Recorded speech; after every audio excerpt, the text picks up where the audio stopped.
My mom revealed my darkest secret to make everyone laugh. I revealed hers to make everyone leave. My mom, Gina, always thought she was the funniest person in every room. She'd been doing stand-up comedy at open mics for years, never getting past 5-minute sets at dive bars, but she called herself a professional comedian. Her whole personality was making people laugh, even if it meant throwing anyone under the bus for a punchline. Growing up, every embarrassing thing I did became material for her act. When I wet the bed at 7, she told it at my birthday party like it was hilarious. When I got my first period and bled through my pants at school, she made it her closing bit for months. But the worst thing she ever did happened at my engagement party. I'd been with my fiancé Luke for 4 years, and we finally decided to get married. The engagement party was at Luke's parents' country club with all his family, his dad's business partners, and everyone important in his life. Gina showed up already drunk, wearing this sequined dress like she was accepting an award. She kept interrupting conversations to tell jokes that weren't landing. People smiled politely but were obviously uncomfortable. Halfway through dinner, Gina clinked her glass for a speech nobody asked her to give. She started talking about how proud she was that I'd found someone willing to marry me despite everything. Then she said she had a funny story about why she never thought this day would come. She told everyone about when I was 19 and had a mental breakdown. Not just mentioned it, but performed it like a comedy routine. She mimicked me crying, acted out me begging her to help me, did an impression of me saying I wanted to die. She told them about finding me with pills, rushing me to the hospital, the 72-hour hold. She made sound effects of the heart monitor. She actually got on the floor to show how I'd collapsed. People weren't laughing. Luke's mom had tears in her eyes. His father looked sick. My future brother-in-law walked out, but Gina kept going, saying the funniest part was when I told a psychiatrist I felt worthless, and he said, well, at least you're self-aware. She laughed at her own joke while 200 people sat in horrified silence. Luke didn't know any of this. I'd been planning to tell him eventually, but not like this. Not as entertainment for his entire family. His grandmother was clutching her pearls. His business partners were exchanging looks. Gina finally noticed nobody was laughing and said tough crowd before sitting down like she'd killed it. Luke's family left immediately. Half of them haven't spoken to me since. They think I'm unstable or that it runs in the family after seeing Gina. Luke almost called off the engagement. It took months of couples therapy for him to trust that I was okay, that it was a one-time crisis years ago. Gina never apologized, said I was too sensitive and comedy comes from truth. She actually used the engagement party story in her next set, talking about how rich people have no sense of humor. She told me I should be grateful she made me memorable. The wedding was in 3 months. Gina assumed she'd be giving a speech, already working on material. She kept asking for embarrassing stories about Luke to make it balanced. She bought a white sequined dress that looked like a wedding gown, said she needed to stand out in photos. I told her she wasn't giving a speech. She laughed and said I couldn't stop the mother of the bride from talking. That's when I decided Gina needed to learn what it felt like. The week before the wedding, I invited all her comedy friends to what she thought was my bachelorette party. She was thrilled I was including her scene. Brought 15 people from her open mic nights, all wannabe comedians who thought they were funnier than they were. I said I wanted to do a roast, but with a twist, we'd roast our parents for all the crazy things they did raising us. Gina loved it, said finally I was developing a sense of humor. She went first, telling more stories about my childhood that made me sound pathetic. Other people told actually funny stories about their parents. Then it was my turn. I started with how my mom got pregnant with me at 17 by her married English teacher, Mr. Randolph. How she blackmailed him for money until his wife found out and he killed himself. How Gina kept a suicide note that mentioned her by name. The comedians stopped laughing. I continued about how Gina gave me vodka in my bottle to make me sleep through her parties. How she brought men home who would comment on how I was developing. How she told me to be nicer to them because they paid our rent. How she stole my college fund from my grandmother's inheritance and spent it on comedy classes she failed. I told them about her getting fired from 12 jobs for stealing. About her going to rehab 4 times but leaving when they wouldn't let her perform at group therapy. About her showing up to my high school drunk and the principal calling child services. About her telling the social worker I was lying for attention. The room was dead quiet. Gina tried to laugh it off, but I kept going. I told them about the time she showed up at my 8th grade talent show, so drunk she fell off her chair and how the other parents had to help her to the parking lot, while I pretended I didn't know her. I described finding her passed out in our bathtub with a lit cigarette that burned a hole in the shower curtain.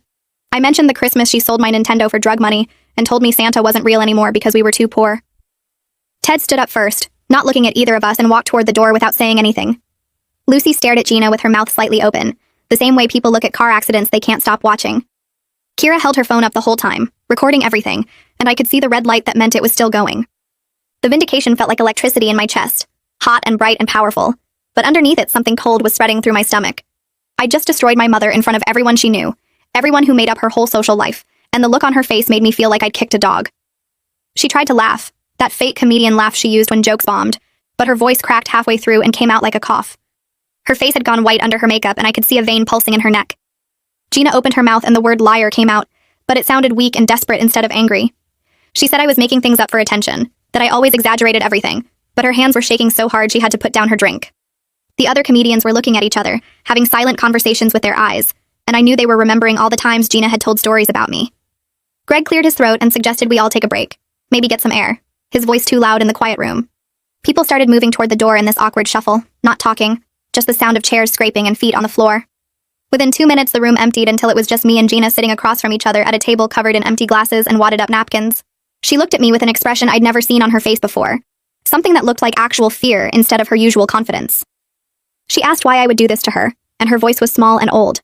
I told her she did this to herself when she turned my suicide attempt into a comedy routine at my engagement party in front of 200 people. The words came out flat and hard, and I watched her face crumple like paper. She started crying, but not the dramatic way she usually cried when she wanted something. This was different, uglier, with her makeup running in black streaks down her cheeks. She said I'd ruined her reputation in the comedy community, that these people were her only friends, that I'd taken away the one thing that made her feel like she mattered. I stood up while she was still talking and grabbed my jacket off the back of the chair. She kept saying my name, asking me to wait, to let her explain, but I walked out and left her sitting there alone. The hallway outside the private room felt too bright and too quiet, and I could still hear her crying through the door. I didn't feel as good about what I'd done as I thought I would. I just felt tired and mean and like I'd swallowed something sharp. Luke called me 3 times that night, but I let it go to voicemail because I didn't know how to explain what I'd just done. I sat on my couch staring at my phone lighting up with his name, feeling my stomach twist tighter each time. When I finally listened to the messages the next morning, his voice sounded worried and confused, asking if I was okay and saying Gina had called him crying about me attacking her in public. The third message said his mom was asking questions and he didn't know what to tell her. I felt rage flood back into my chest because of course Gina had already called him. Of course she was spinning this to make herself the victim, just like she always did with everything. She'd probably told him I was cruel and unstable, that I'd humiliated her for no reason, that she was just trying to be a good mother. I threw my phone across the room and it hit the wall hard enough to leave a mark in the paint. I met Luke for coffee the next afternoon at the place near his office, arriving early and ordering something I didn't drink. He came in looking tired, with dark circles under his eyes like he hadn't slept much. We sat down at a corner table and I told him everything that happened at the fake bachelorette party before Gina could twist it any further. I described inviting her comedy friends, setting up the roast, waiting for my turn, and then laying out every horrible thing she'd ever done.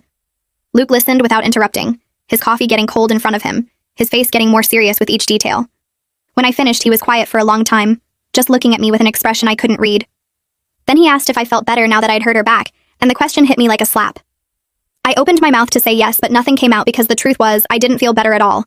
I felt sick, and angry and scared that I was turning into her, that I was becoming someone who hurts people and calls it justice.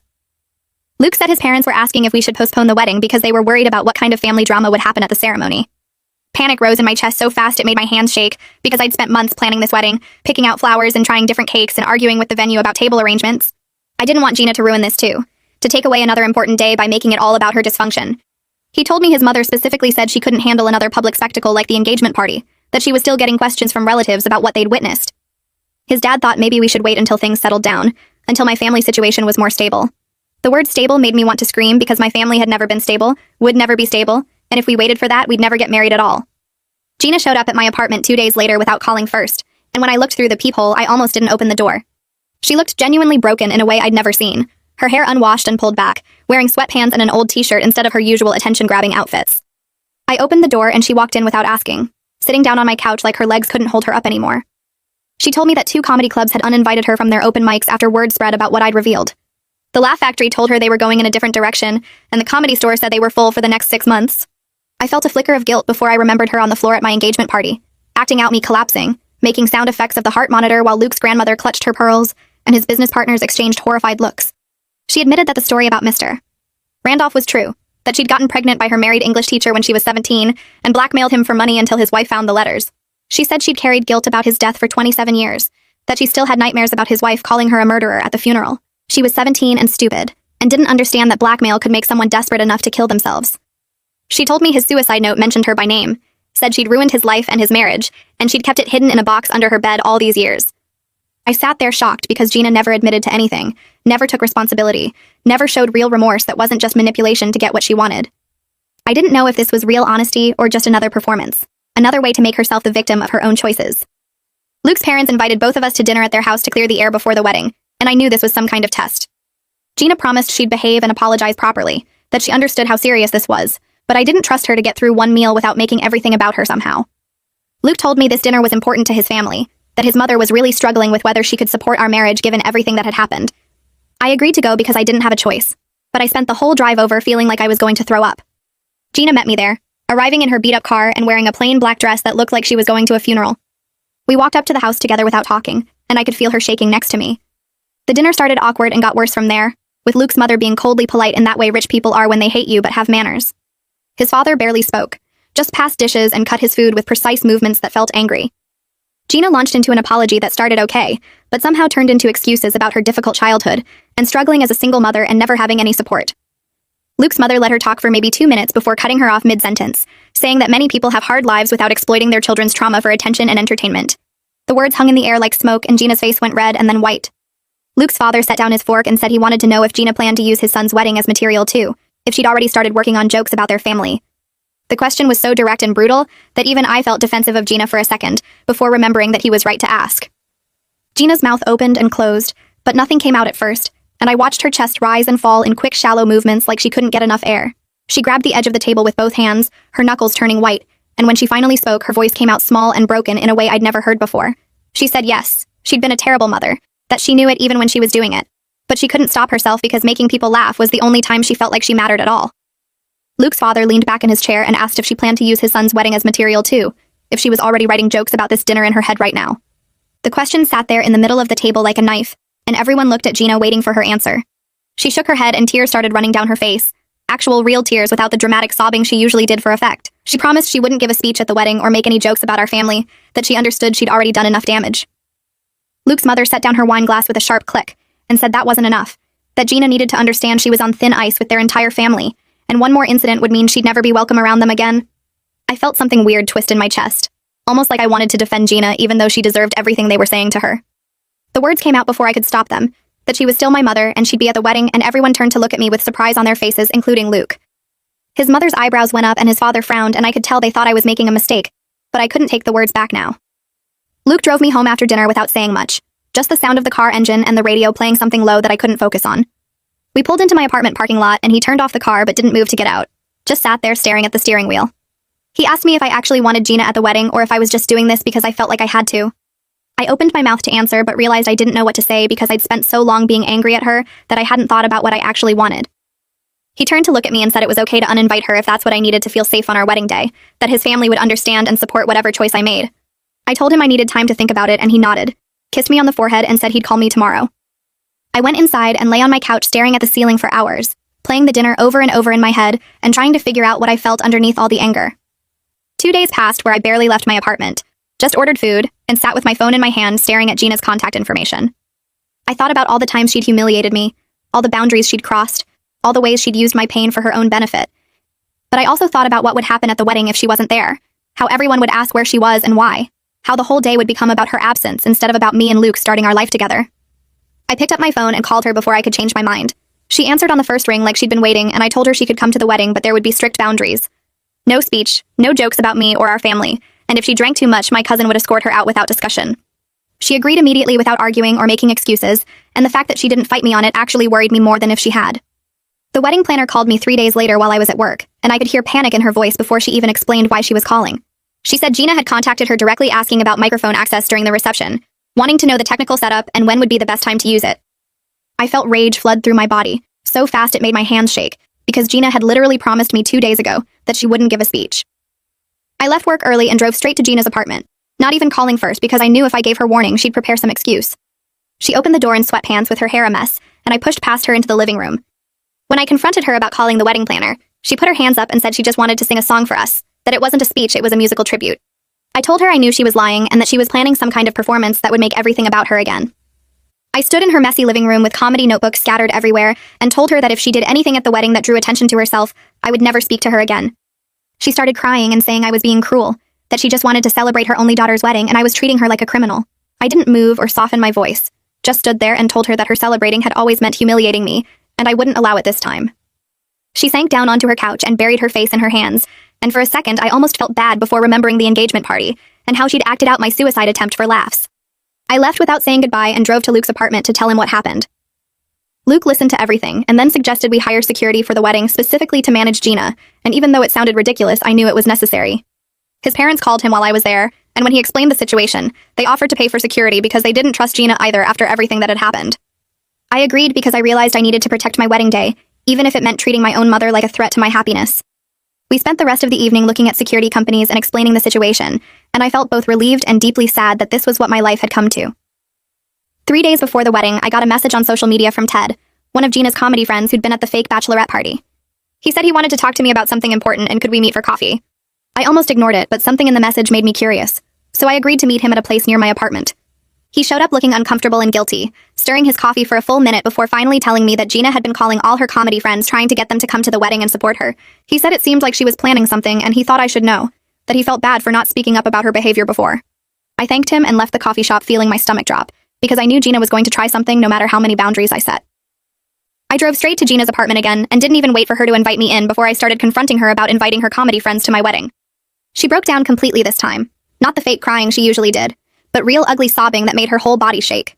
She admitted she couldn't handle being alone at an event where everyone judged her, that she knew she'd ruined our relationship but she was still my mother, and she was terrified of being completely cut off from my life. I stood there watching her fall apart, and felt uncomfortable because it was easier to hate her when she was just being awful, but this vulnerability made everything more complicated.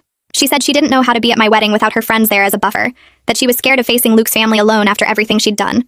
Luke and I had an emergency session with our therapist the next day, and I admitted I was scared of becoming like Gina, someone who hurts people and then justifies it. The therapist helped me see that recognizing this fear meant I was different from Gina, because Gina never questioned whether her actions were wrong or thought about how they affected other people. Luke reached over and took my hand, told me he loved me and trusted me, but he needed to know I wouldn't use his vulnerabilities against him the way Gina had used mine. I promised him I wouldn't, and meant it, but I also knew I'd already crossed a line by exposing Gina's secrets at the fake bachelorette party, and I had to figure out how to be better than that. We left the session with a plan for the wedding and boundaries for Gina, but I still felt uneasy about everything that could go wrong. I spent the night before the wedding sitting at my kitchen table with a blank piece of paper in front of me. Luke was at his parents' house for some pre-wedding tradition his family did, so I had the apartment to myself. I picked up the pen and put it down 3 times before I finally started writing. The letter came out messy and honest in a way I couldn't manage face-to-face with Gina.